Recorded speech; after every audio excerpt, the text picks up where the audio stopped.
And as the warnings ramp up in our state, we're seeing more bars and clubs in Old Town Scottsdale closing their doors voluntarily after they were called out by the governor.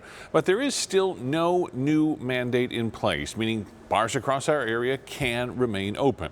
ABC 15's Nicole Valdez reporting from Mill Avenue in Tempe. Popular nightlife spot, Nicole, and what are you seeing out there tonight?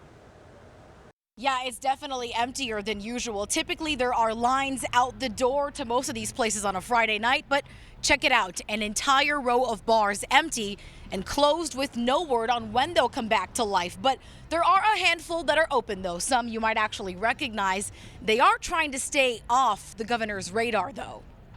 It's the shot that said, "No pandemic here." Let's just be honest. Yes, it was a little ridiculous. And it made this bar infamous in Tempe back in May, just hours after the governor gave restaurants the green light to reopen. It was like a normal Friday or Saturday night, and they probably should have done something a little bit more. But drive by today, and the images are night and day. Casa Tempe covered in signs asking customers to be smart, wear masks, and groups to distance. If you've not been cited, you can avoid being cited by enforcing physical distancing guidelines. They were made a mockery, and it's kind of sad. And while Tina Koch is all for being smart, I'm not going to get anything if I do what I'm supposed to do.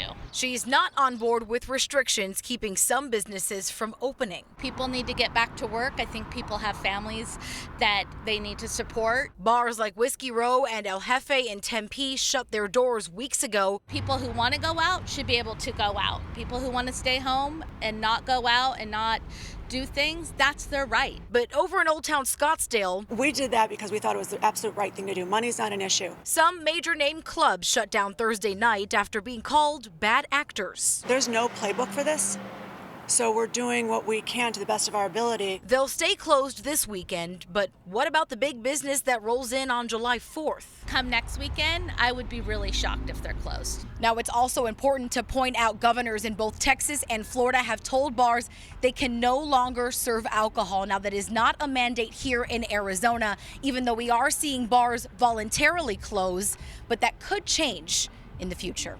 In Tempe tonight, Nicole Valdez, ABC 15, Arizona.